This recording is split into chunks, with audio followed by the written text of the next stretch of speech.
Oh, and actually, when you start talking, Phil, I'm going to try to do the simulcast on Facebook because I forgot the other day. Do the what? The simulcast on the Facebook on our Oh, Facebook okay. group. All right. Yeah, I'll try to do that once it's your turn to talk. Okay. Welcome everyone, and thanks for joining us for the January open forum meeting. The online chapter has this meeting every odd month on the third Wednesday at 8:30 Eastern time, and we tend to prefer to address topics that you are interested in. So if you have something that you'd like us to address in a future meeting, please let us know, either by putting it in the chat or after the presentation's over, you can just shout it out or put it into, have it as open discussion.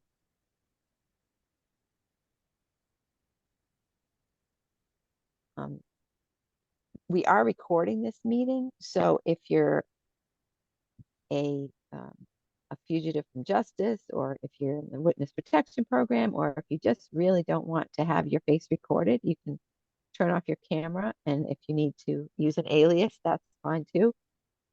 I'm going to turn the meeting. Oh, so this meeting is presented by the Education Committee, and on the Education Committee at the moment, we have Shira Matabushi and Phil Suter and myself, Chris McCarran. And right now, I'm going to turn the meeting over to Phil, who is going to introduce our guest speaker of the day. Phil, take it away. Thanks, Chris. I am really pleased to introduce Saul Seinberg, who's earned an undergraduate degree in electrical engineering from Pratt Institute in 1959 and a JD, a Juris Doctor, from the University of Connecticut School of Law in 1967. Before retiring, he was admitted to practice in New York and Connecticut before the United States Patent and Trademark Office as a registered patent attorney. Saul was the director of the Science and Technology Law Center at Albany Law School and also served as an adjunct professor for several years at the law school, where he taught courses in intellectual property law. In his 45-year career, Saul has worked for IBM, United Technologies, Kodak and Sun Microsystems in various engineering and legal positions. He also spent time with 2 regional law firms. Saul has been teaching classes on investor education at local, regional, and national events for many years. He is a former director and vice president of the Rocky Mountain chapter of BetterInvesting. Currently, Saul is a member of BI's online chapter. He has been a member of 2 investment clubs. Saul is a life member of BetterInvesting and of the American Association of Individual Investors, or AAII. At this point, I'll turn it over to Saul with the topic of Introduction to Technical Analysis. Saul. Thank you, Phil. Appreciate the introduction. I almost didn't recognize myself. We're going to talk about technical analysis tonight, and as most of you probably realize, it's too big a subject to cram into 40 or 50 minutes of a small presentation, but I'll go by way of introduction, and I'll even get to and describe for you a tool you can use by tomorrow. So the learning curve for some of this isn't too steep, and I hope you're interested in going further. Our usual disclaimer that the information in this presentation is for educational purposes only. We're not making any recommendations to purchase, sell, or even hold any of the equities that are mentioned in the presentation. Some of us may hold these securities ourselves, but I'm not sure that they are benefiting from that. The session is recorded for future use, and you should be able to get a copy of the presentation from that recording. In this presentation, I'm going to review some basic explanations of what fundamental and technical analysis are about. I'll make reference to some TA or technical analysis websites. I'll touch on charting and, and charts that appear in various places on different types of charts, and indicators as well, which are the go-to domain of technical analysis currently. Specifically, we'll discuss relative strength and performance charts, and these are the tools that I will leave with you for your own use, and I'll explain the context in which they are best used. So fundamental analysis is the term that's applied to how we evaluate a company and its potential for growth in the future by assessing how well they've done with respect to certain fundamental factors, particularly things such as revenue, profits, profit margins, and all the items listed at the end of the slide. Fundamental analysis attempt to weigh the effects also of non-company economic factors. So take a look at interest rates. Conversation that we had before we started the presentation was about the effect on the market of the Fed's lowering interest rates as we go further into 2024, and what that will do, and whether or not you're going to buy, hold, or sell stocks or other tradables, depending upon your conclusion as to interest rates, employment rates, and the overall economy. But the ultimate goal of financial analysis of any type is to determine whether the company you're analyzing is currently, for your purposes, for your methods, a buy, a hold, or a sell based on what it's done in the past and what it's projected to do on a fundamental basis going forward in the future. Technical analysis, on the other hand, is a term applied to different methods of evaluating a company's potential for a stock price increase in a short or intermediate term based on what it's done in the past as to its price, share price, and the volume of shares that are traded. Technical analysis is said to rest on three basic principles. Everything that is known about a company is reflected in its market price. Not everybody knows everything, but people in the market collectively have a pretty good idea, even though they may not be aware of it, of what the prospects of a company might be. Prices move in accordance with the law of supply and demand, often in trends, and it's those trends that can be utilized to determine what the future price per share of a company might be. Market action and price patterns are very often repetitive and therefore predictive. And much of technical analysis is predicated or depends upon the predictive nature of price patterns. Technical analysis can be effectively applied to virtually any investment candidate and time horizon. Investors will apply technical analysis in a manner that complements their own investment philosophy. So if an investor tends to be a risk taker, his use of technical analysis will reflect that. If an investor tends to be very adverse to risk, they will not take chances. But that does not mean if an investor is conservative, that they can't and won't use technical analysis. Like fundamental analysis, the ultimate goal of using technicals is to determine if the company I'm looking at is a buy. If I own it, should I hold it or should I sell it? Now, technical analysis, unlike fundamental analysis, can be used to evaluate the overall market itself, the economy, any of the sectors of the market or economy, different types of funds, in fact, almost any tradable item for which a market exists. A good example of that is futures. keep in mind, and you'll hear very often that as a fundamental analyst, or if you're in favor of fundamental analysis, and for example, are a staunch member of BI, Better Investing, and you won't trade a stock without doing an SSG, and that's a good thing, by the way. But you think that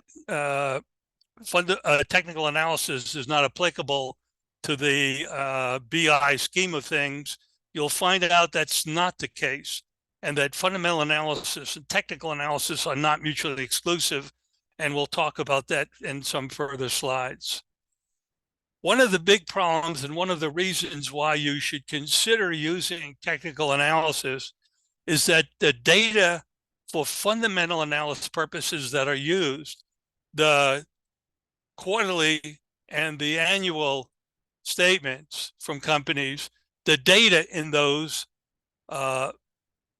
publications is almost always stale. Since a company doesn't have to publish its quarterly, its 10Q for 45 days from the end of the quarter, the data that quarterly statement is predicated upon is stale. It's 45 days old. And for an annual 10K, it'll be 90, it could be up to 90 days old. So how are you, in the scheme of things, making a good to halfway decent analysis of a company based on data that's stale? You don't know what the sales figures, what the return on equity is, for example, for several weeks after the financial statements are published. So it's more difficult to put your faith in an analysis such as the SSG. Doesn't mean you shouldn't use the SSG. It just means that you need to recognize that the data is stale. Price data for technical analysis purposes, however, is always fresh. And therefore, since prices change depending upon whether there's a 15-minute delay or not, prices change almost instantaneously. This compensates for the aging of data and allows you to make an analysis when you don't have fresh data, because you're going on price and volume, two things that are always available in the market. Intervening significant events, quarterly statement comes out, and it's weeks or more until the next statement is going to be issued. If something significant happens in the interim, the company is required to fill out and file an 8K form, and that's helpful, except there's a lot of publication, a lot of information about that printed and expected. And so it's not as much of a surprise as you think it would be. And it doesn't get to the daily, day-to-day sales, revenue, margin kind of issues that you want for an SSG to complete it properly. So TA, although it only depends on price and volume, helps measure what investors perceive has happened or will happen to a stock in between the end of the quarterly or annual data statements being issued and the release of the new data. Investors use historical data to estimate future earnings. And that's good. That helps fill in the gap. But there's one thing to keep actually two things to keep strongly in mind. The accuracy of earnings estimates that are made by financial analysts who get paid to do this is pretty poor. It's been debated for many years. Motley Fool published an article back in 2008, and other articles since then have kind of supported what the Motley Fool article found, that the estimates of earnings by pros were overstated by about 40%. And that's not a real level of comfort for most people who would like it to be higher, unfortunately, who would like it to be lower and have a better estimate available, but that's not necessarily possible since so much information is not known or made public. Further, if you have studied the BI methodology, somewhere in there, there are warnings about discounting earnings per share statements and projections. You should discount those, lower those to some degree, particularly if they get higher than what would be a reasonable rate of increase. So you have that to worry about. In other words, because the accuracy of the earnings estimates are questionable, and because the amount of the estimates are of a concern from time to time, you need something to help sharpen or fix the targets, whether or not the targets are reached, the EPS targets are reached as to what they will be and whether they're too high or not. So you need supplementary methods to compensate for the questionable projections, and technical analysis is one of the supplementary methods that can be used. It compensates and helps compensate for stale data. It helps to avoid those errors in earnings per share projections that I referenced. It provides a picture of the broad market and key sectors not available from fundamentals. For example, you cannot do an SSG on the Dow Jones or the S&P 500 or the market as a whole. And sectors of the market are likewise not subject to analysis using a fundamental approach. Technical analysis can also be used to resolve concerns raised in a fundamental-based stock study. I look at 3 different stocks, and I'm left with an impression at the end of the day for all of them. I can use technical analysis and apply either a graphical solution or an indicator or some other methodology or combination of methods to resolve the concern or a conflict and make a choice as to a selection.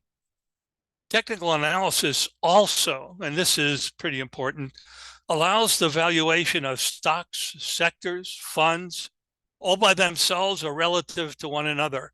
I can compare the market to a sector of the market, to a slice of the market.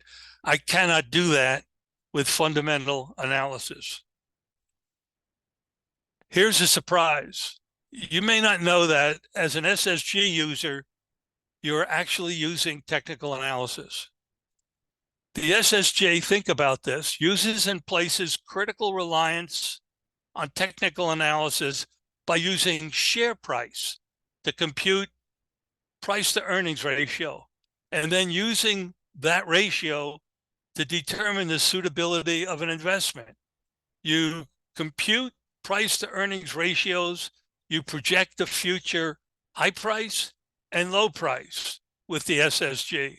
And price, however, is itself not a fundamental metric because it doesn't reflect the company's fundamental performance or position. So price is arbitrary based on buyer and seller's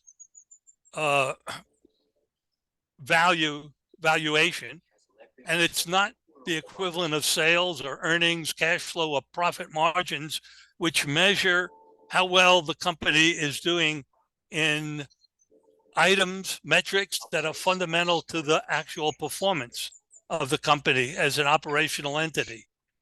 So price is merely a reflection of what the worth of a company's share is to investors at a particular point in time. Price is what investors think price should be at the time of a trade. Price changes are based on perception. Price changes are based on perception as derived from fundamental and non-fundamental technical factors. So share price is not a direct measurement of what a company achieved on a fundamental basis, although a change that's not fundamental can drive ultimately in the future a fundamental change or an increase in sales, for example, or a drop in sales. Look at the situation with Apple, for example, and the oxygen measurement aspect of what its control software does. They ran into a patent problem with that and are taking it out of the watch as a feature. And that may drop sales. No one knows whether it will or not. But ultimately, that issue, which is not fundamental itself, it's not a sales issue, will drive sales in the future. So all these things are interrelated and intertwined, and you just have to be aware of it. So price as a part of PE ratio is a critical in driving the analysis in your SSG, permeates all of the results in the SSG. Although price itself, as I've said, is not an item of fundamental data. Now that doesn't bother me at all, but you need to appreciate in an SSG that it's based in part on technical analysis, and then therefore welcome the use of technical analysis and don't be hostile. In fact, without the use of price and a price to earnings ratio from the past and for the future, the SSG really falls apart. You can't properly complete it without using price and without using, therefore, technical analysis. So we all know how to perform a stock study based on fundamental analysis. We import or enter fundamental data into an SSG form to complete the stock study. But then how do we do a stock study with technical analysis? Well, pretty straightforward. You start by finding a very good website with plenty of help that provides all the tools, data, computational capability, and explanations that you can need to perform technical analysis. Here are a few websites that are in use today for this purpose. Stock Charts, which is free and has subscription user levels as well. Big Charts, which is free. Yahoo, which is free but limited and somewhat questionable in terms of the information it puts up, and it's constantly changing as well. But TA sites provide you, a user, with the data and the computational capability that you need, and allows a much greater focus on analysis than it did in the beginning. Many years ago, when I first got started with technical analysis, if you wanted to compute a 200-day moving average, you had to go to the library and get the closing prices for 200 days on particular stock. And usually that was a whole weekend's worth of work if you were doing 3 or 4 stocks, and very manually intensive on the would-be technical analyst. Home computers and ease of use, or greater ease of use, and the ability to have the software or the website do the computations for you has spread the use of technical analysis at a much faster rate than was possible in its early days. But each site has its positive and negative aspects. I prefer Stock Charts for the reasons I'm going to give you now. Indicators are the most common tools used by TA investors currently. They're mathematical tools. They're based on historical data. Investors use this data to forecast what the price trends will be in the future and to make their trading decisions. And there are several popular types of indicators in use: momentum, trend, volume, volatility, and breadth. And there are several types of each of those. Now, indicators and chart patterns themselves will be covered in a future presentation or presentations, and these will have to be scheduled and you'll be advised of them. You're familiar with charts because section 1 of the SSG is a chart. Patterns in charts for technical purposes are used to derive future price action. And it turns out there are 4 basic types of charts in use. Not all websites have all of the 4 types. There's a bar chart, which is traditional. Candlestick charts, currently the most popular and the default on a lot of charting sites. Line charts, which is what the SSG uses in part 1, in section 1. And point and figure charts, which are only available in stock charts for free. They're available in a couple of other websites where you have to pay, and the price is pretty prohibitive especially for a methodology of charting that isn't in widespread use.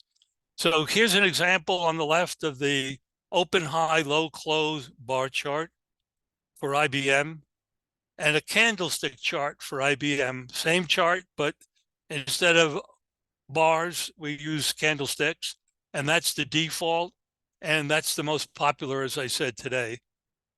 Line charts, which is what we see in section 1, and point and figure charts, which are on the right.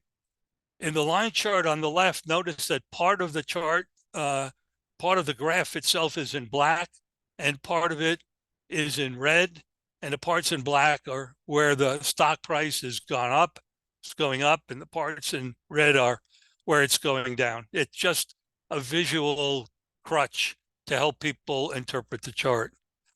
Now, relative strength asks and measures and determines how well is my stock or my fund or the index that I'm interested in performing compared relative to another index sector, industry, a stock, or a fund.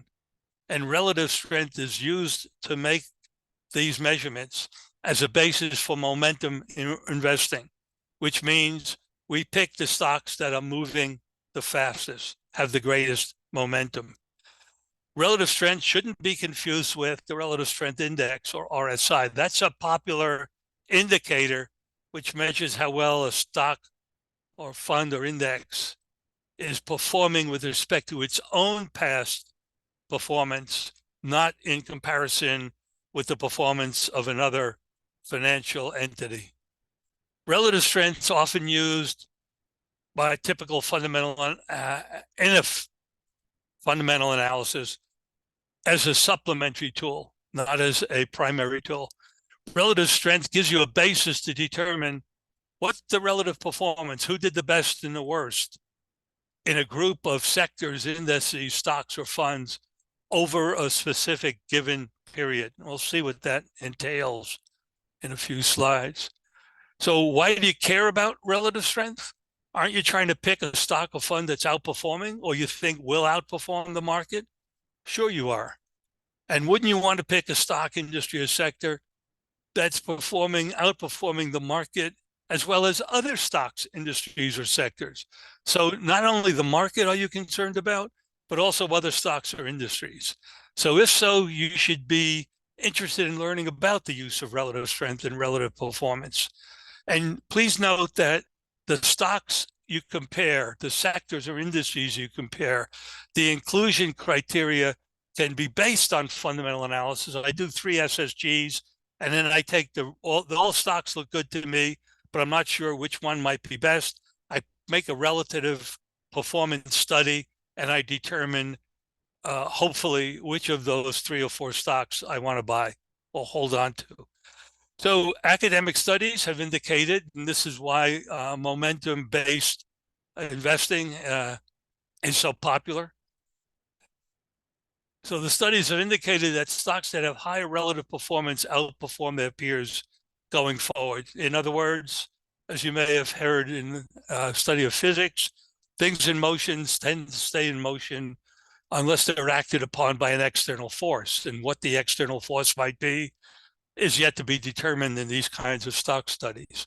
But other studies have shown that about 65 to 95% of performance is correlated to the sector's performance, which is why when I do an SSG, I almost always look at the sector that the stock is in to see how well that sector is performing. I don't want to burden the stock with having to pull up the sector to attract investors. I want the stock and the sector to both be in a state of positive performance. And relative strength and relative performance provide helpful tools so you can make these kind of analysis. So relative strength, excellent tool, can use it to supplement your stock studies.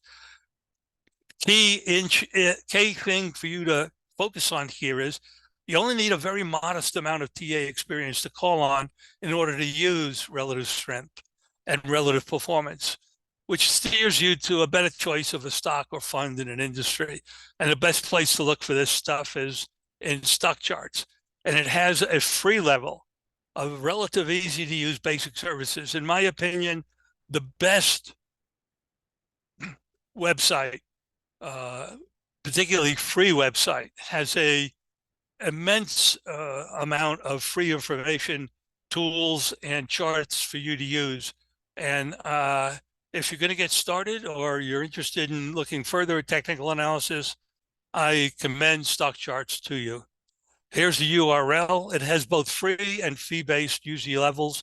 When I started in technical analysis, I accelerated and got into the fee-based user levels. I have found that over the last 5 to 10 years, the free level of service is all I need. But stock charts on its own, free or not, has a comprehensive set of tools, standard charts, and describes a lot of the technical indicators in their chart school. It's like having an encyclopedia built into the website, and you can use it to find out how different indicators might be used, how they're formulated, and how they interact with other indicators. In addition, stock charts covers a lot of domestic and foreign-based indices and sectors that don't appear at other financial websites. Here, I'm going to use relative strength now, and I'm going to use charts to compare AFLAC with the S&P 500, with XLV, which is a healthcare spider or sector fund, and Coventry Health, which is a competitor of AFLAC. Now, one of the things, slight diversion, when you fill out the information to use a chart or to use an indicator in stock charts, the free basic service doesn't permit you to save the selections and preferences you made, but there's a workaround. After your chart's set up as you desire it, you scroll to permalink, which is a link at the bottom of the chart. You click on the link and you save it as a bookmark. Then in the future, you click on the link on the save bookmark, and it will return you to the stock chart that you had on your screen at the time you saved the link.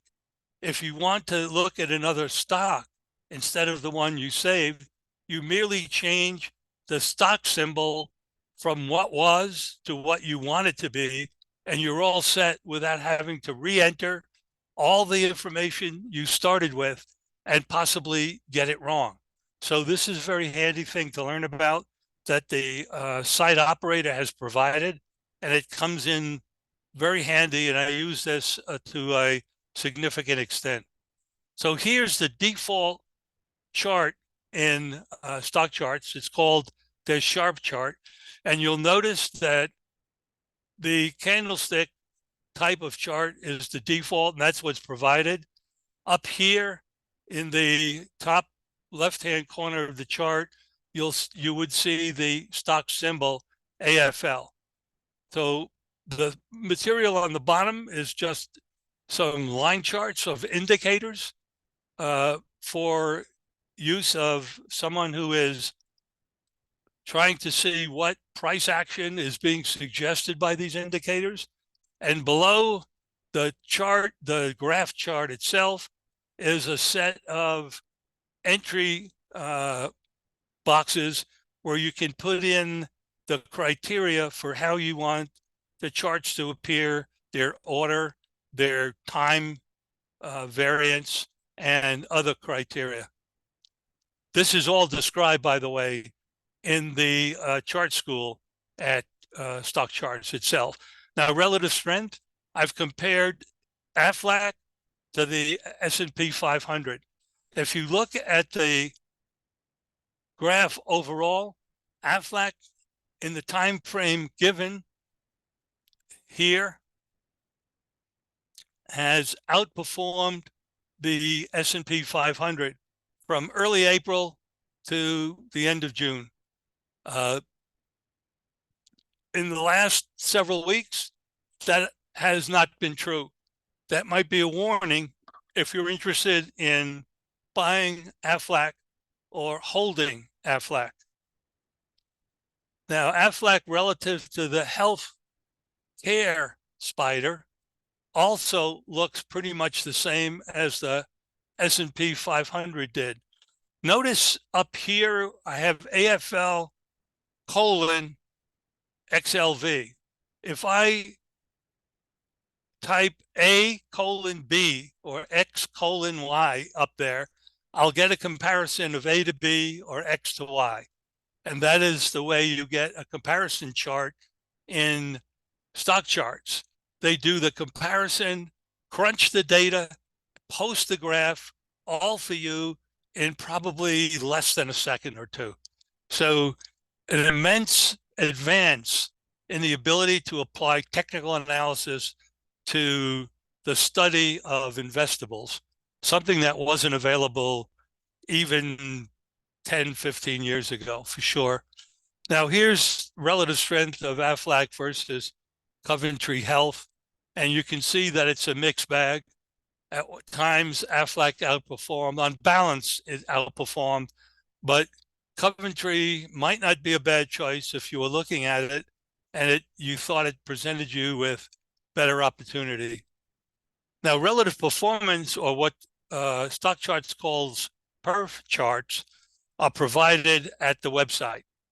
These perf charts indicate what's the difference in price performance starting from a common point would be for groups of stocks, funds, or indices. And these can be mixed. You can have 3 stocks, 3 funds, 3 indices.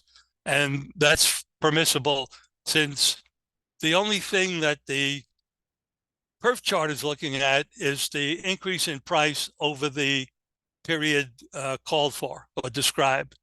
And there are a number of default relative performance chart sets, stock charts. So you don't always have to create your own. There are some very handy defaults. And you can also create a mixed relative performance charts where you can put in stocks, funds, sectors of varying kinds and descriptions. You could even do a relative performance chart of a stock, a currency, or a commodity, and still come out with which of the 3 had the best performance over the period that you're looking back to, that you're measuring. So when starting to get relative performance, when starting stock charts, you pick Charts and Tools, which is in the top horizontal menu of the home page.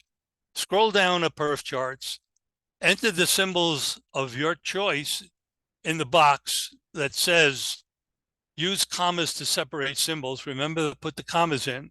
Then you click hit go and you'll get an evaluation of the symbols that you've typed in. Keep in mind, because this is my suggested use, that you can put in the symbols for your portfolio here, and the results will be, I think, extremely helpful and preferable over doing a stock comparison guide for obvious reasons. Stock comparison guides are hard to evaluate. You don't know when one leads on symbols, the next one leads on sales, the next one leads on profit margin, and so on.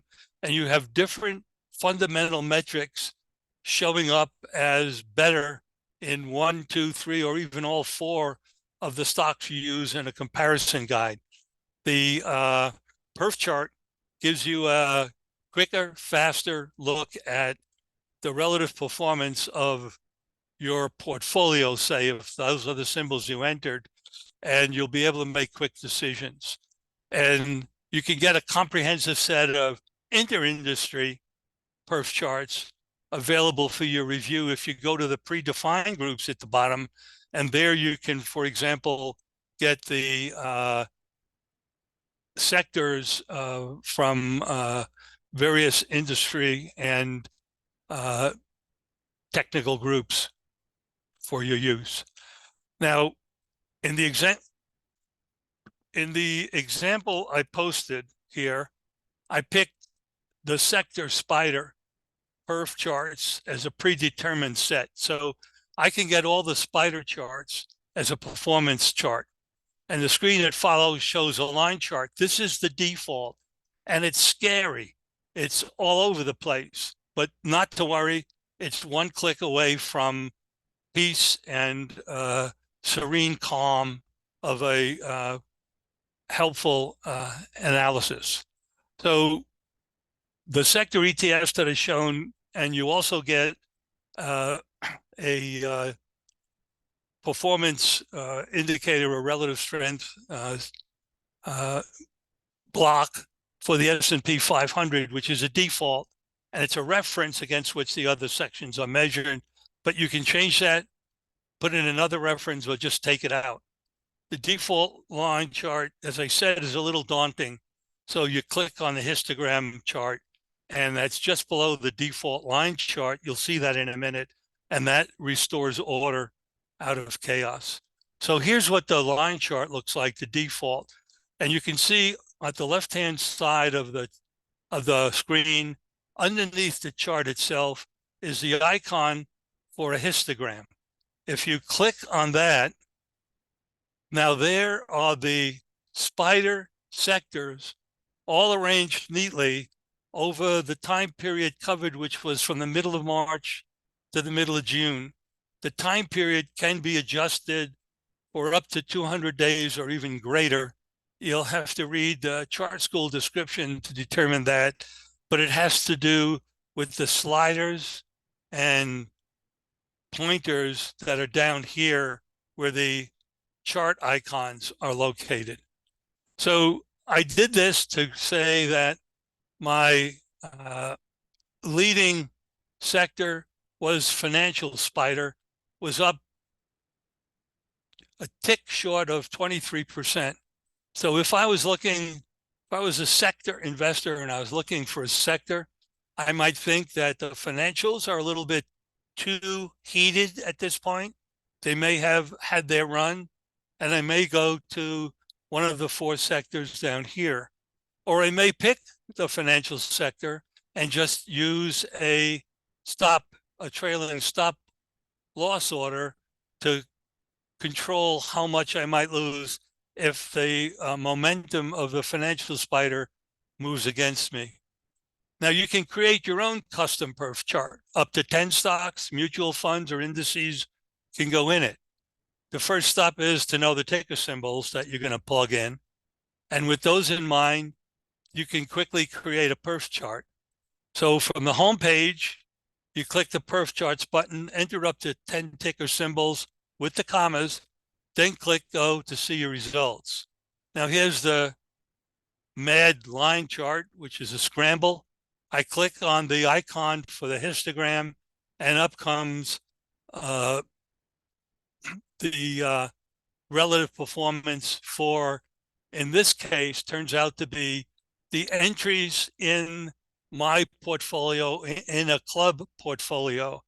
If you have a club meeting, one of the things I recommend when I go to club meetings, or when I did go in the past, was to use a perf chart like this, a histogram, to give you an instantaneous fix on what's doing well in your portfolio and what's not. I certainly would take a look at Halliburton. I certainly would take a look at Union Pacific. They're both negative, and I want to know if they're right. So the perf histogram, you start the club on that right away, and your discussion when you get to it of portfolio status is accelerated to where you can focus on the winners and the losers, and then and only then go back to looking at the fundamentals of Halliburton or Union Pacific. So here's technical analysis being applied in literally minutes to the evaluation and analysis of a club portfolio or your own portfolio. This is very helpful, I think, and efficient tool to focus your club meetings and not spend time trying to figure out which of four entries in a stock comparison guide is the most important or the most truthful. So I strongly commend you try at least the perf histogram for your club. Now, here just for kicks, I entered some technical stocks into a perf chart and got to this, and I look at it and I see clearly, and I've zeroed out the S&P, and I clearly, all the stocks have done well, but some not as well as the others. If I own this portfolio of tech stocks, I probably consider selling Intel and take a good hard look at Cisco, IBM, and Hewlett Packard. Now, this was done quite a while ago, and those stocks have changed over time. But the lesson to be learned from all of this is pretty straightforward and simple. Use a perf chart in doing an analysis of your portfolio and let that drive you to which stocks you look at and examine to see what should stay in your portfolio. Or afterwards, if you look at candidates, you have that part of a meeting where you're looking at 3 stocks, put the 3 stocks into a perf chart and see how their relative performance has been with respect to another or the S&P. Here are some references. I think Michael Kahn's book is really good as a starting point for technical analysis. It's a little bit old, but there haven't been too many new developments in technical analysis, particularly for entry-level information. And so if you can find this in a used bookstore, I commend it. Technical analysis from A to Z is helpful, but it's not as good as Kahn's book. The technical analysis course is pretty good, but it's more expensive. And I think there's another edition coming out or has come out or will come out shortly.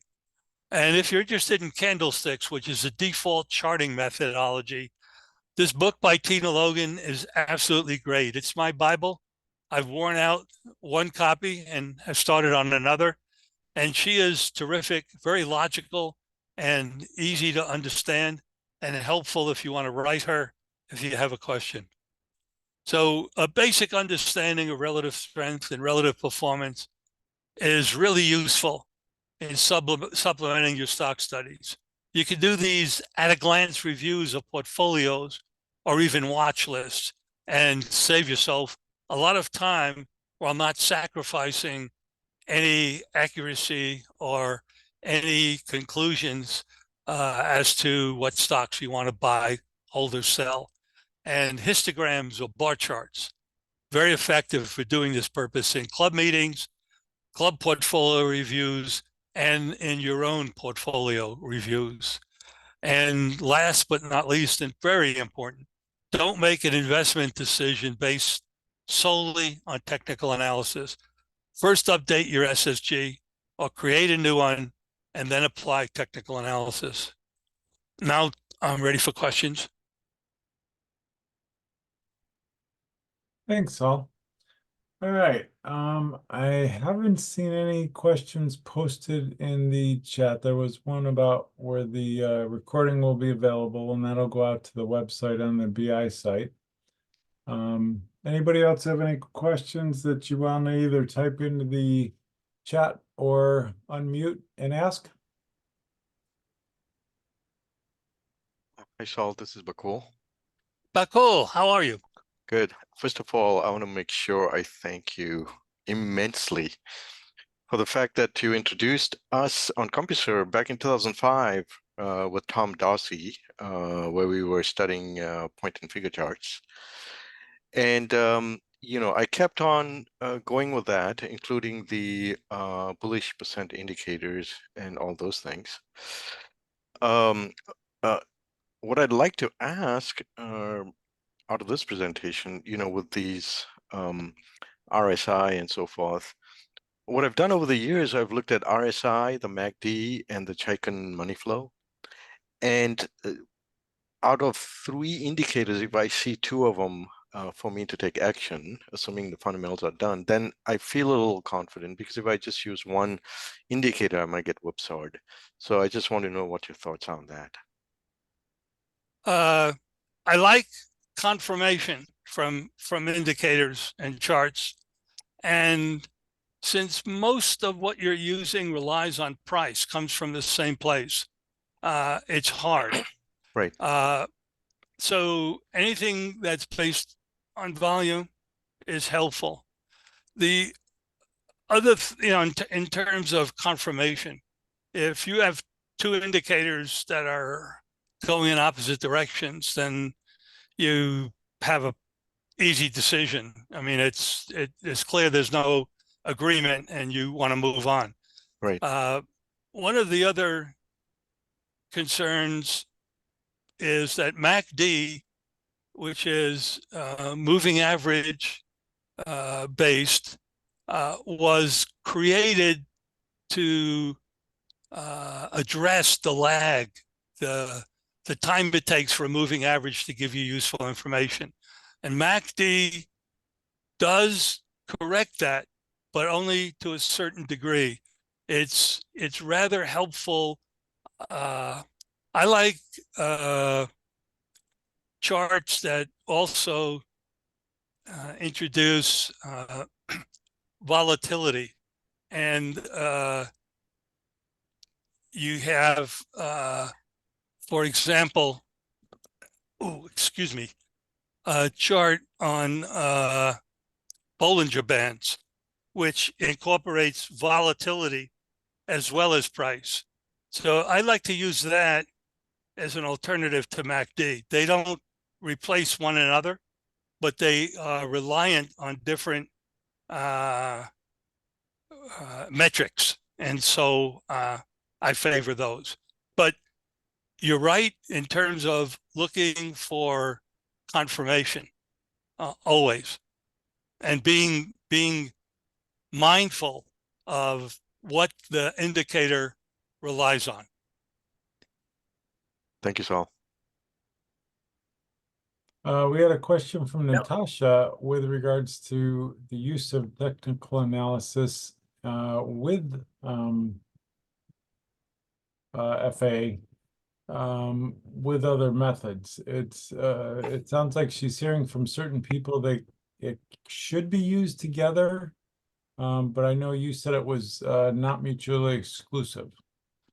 Well, let me, and that's a good question. Let me frame that as I understand what the question is asking.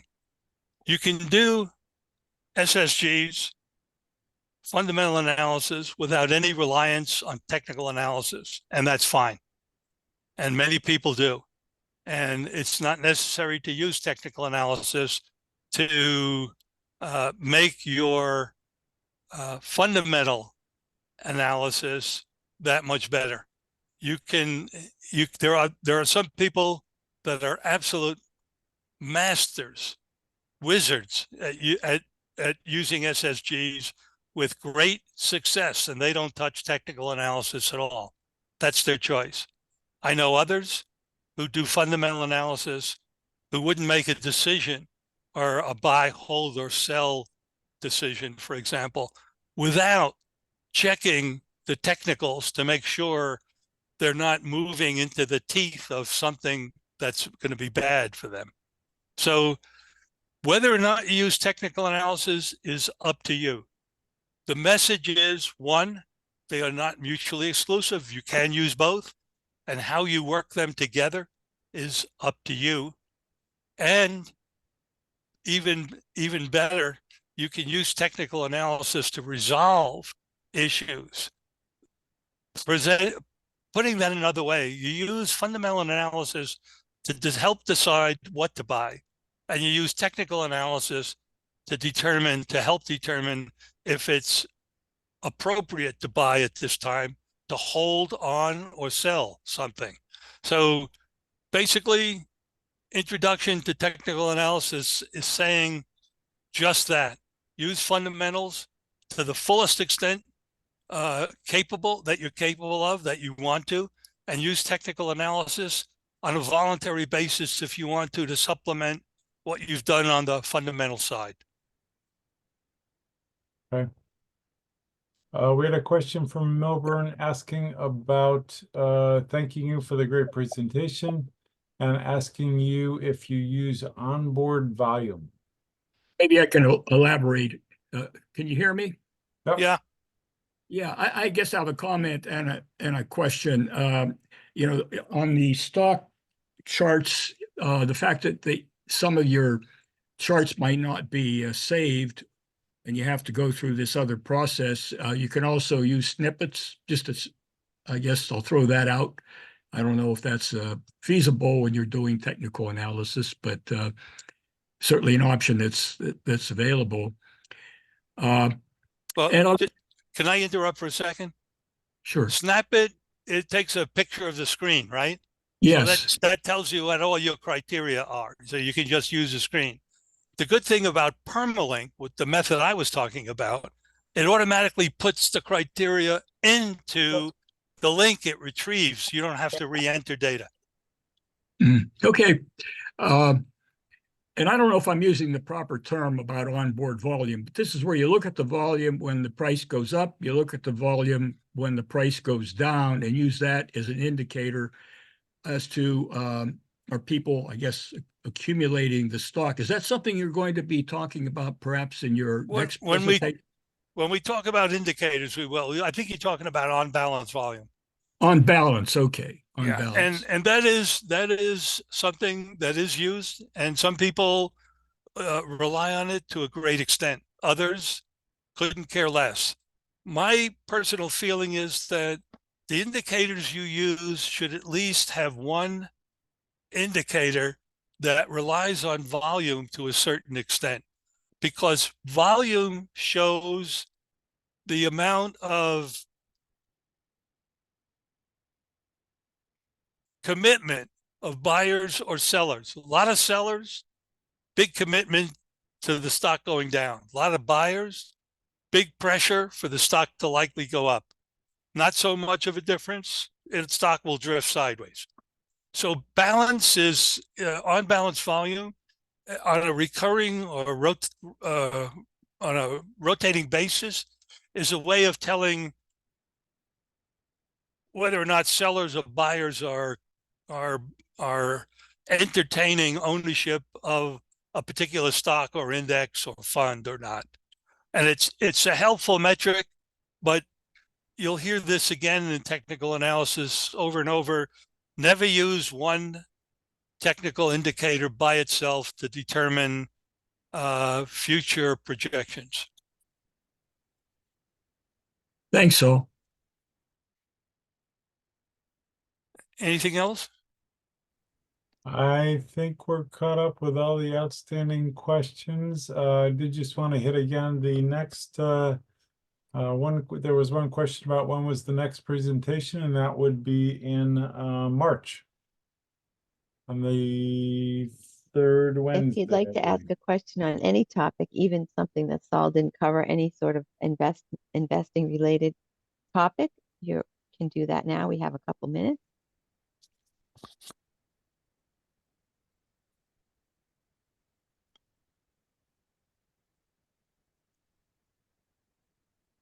Okay, if there's nothing else, we can Repeat, please.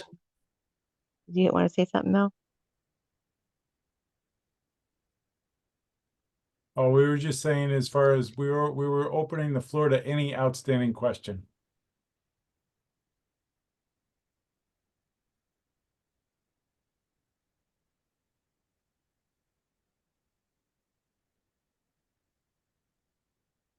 Okay, Phil, do you want to close the meeting?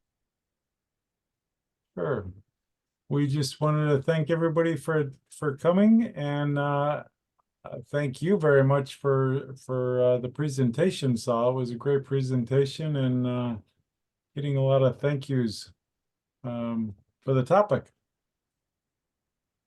Well, thank you guys all for coming, showing up on a cold night, even though you didn't have to leave your home. Thank you for giving me the opportunity to spread the wisdom. Thank you, Saul. We really appreciate it. Good night, everyone. Thanks, Saul. Thanks. And I just Bye, want to let everybody. everybody know we do have these meetings the third Wednesday of every odd month, and we would love for you to join us next month.